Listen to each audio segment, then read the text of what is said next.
राहत पर टिकी सरकार, बागी अयोग्य घोषित हुए तो तख्ता पलट सकता है। महाराष्ट्र में भाजपा के समर्थन से एकनाथ शिंदे मुख्यमंत्री बन गए, लेकिन सरकार बचाना शिंदे के लिए भी आसान नहीं है। कानूनी रूप से देखा जाए तो महाराष्ट्र की सरकार एडहॉक पर है, जो बागी विधायकों को सुप्रीम कोर्ट से मिली अंतरिम राहत पर टिकी है। इस बीच शिवसेना के चीफ व्हिप ने नई अर्जी दायर करके सुप्रीम कोर्ट से मांग की है कि 16 बागी विधायकों को वोट देने से रोका जाए। हालांकि इस पर भी 11 जुलाई को ही सुनवाई होनी है। विस्तार से जानते हैं कि कैसे आने वाले समय में शिंदे की एडहॉक सत्ता का कंफर्मेशन सुप्रीम कोर्ट के फाइनल फैसले पर टिका है। एकनाथ शिंदे समेत शिवसेना के 16 बागी विधायकों की सदस्यता का मामला सुप्रीम कोर्ट में है।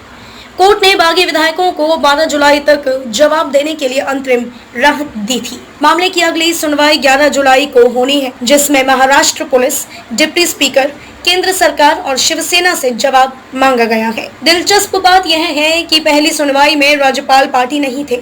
बुधवार को हुई देर रात सुनवाई में सुप्रीम कोर्ट ने राज्यपाल के प्रमुख सचिव को भी नोटिस जारी करके जवाब मांगा है।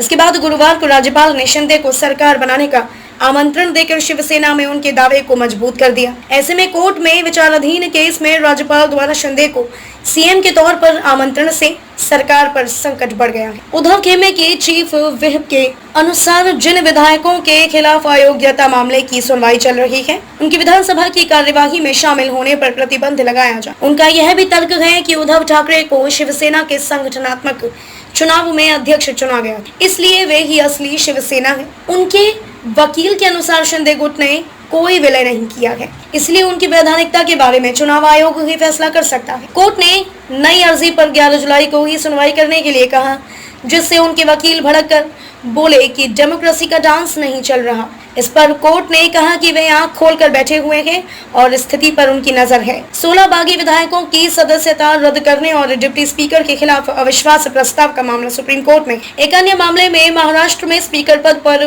विवाद सुप्रीम कोर्ट के सामने लंबित है। ऐसे में नए स्पीकर का चुनाव और सदन में बहुमत परीक्षण में बागी विधायकों को वोट देने पर न्यायिक विवाद की स्थिति बनी हुई है।